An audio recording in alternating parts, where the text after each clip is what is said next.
পাঁশকুড়া নাম শুনেছেন ওই লাইন? তো পূর্ব মেদিনীপুর প্রতাপপুর দরবার সৈয়দ রুহুল আমিন ভাইজান, তিনি হলেন পীরজাদা ইসহাক সিদ্দিক ভাইয়ের বোনাই। ইসহাক সিদ্দিক ভাইয়ের বোনাই।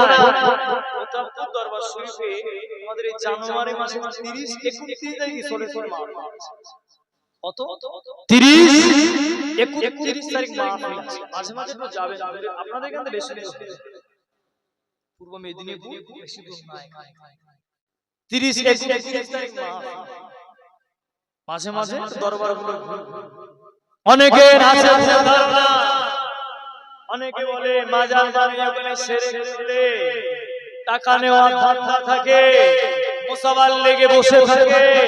তবে আমি আপনাদের কথা দিয়ে বলে দিলাম, মাঝে মাঝে একটু দরবারে যাবে, প্রতাপপুর দরবার শরীফে যাবে, গিয়ে দেখবেন ব্যবহারটা কেমন, আচার আচরণটা কেমন।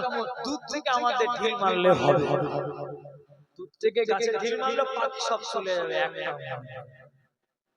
তাহলে আমাদের কাছে যেতে হবে, মহব্বত রাখতে হবে।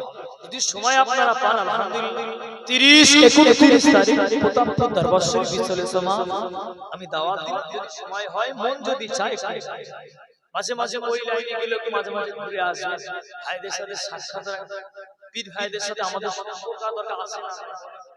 আছে তো নাকি? আমাদের থেকে তাদের মাকামটা অনেক উঁচু জায়গায় গেছে। সুন্দর ব্যবহার রাখবে, ভদ্রতা ব্যবহার আচরণ আমাদের। এই প্রথমে বলেছিলাম আমাদের রীতি আমাদের মনটা আমাদের ঠিক ঠিক মন ঠিক তো সব ঠিক, মন খারাপ তো সব ঠিক ঠিক বলে। ওইজন্য আমি আপনাদের প্রথম থেকে এই পর্যন্ত বললাম, তো মনে ব্যথা নেই, কি কষ্ট হয়েছে সত্যি তো। আমি আপনাদের এলাকায় যদি আল্লাহ চায় আবার দেখা, তবে শোনেন সব ক্ষেত্রে আমি প্রথম বলেছিলাম ইন্নাল্লাহা সাবিরি, সব জায়গায় না। তারপরে আবার একটা কথা বলি আমি আপনাদের, সব জায়গায় মাথা নত করবেন না।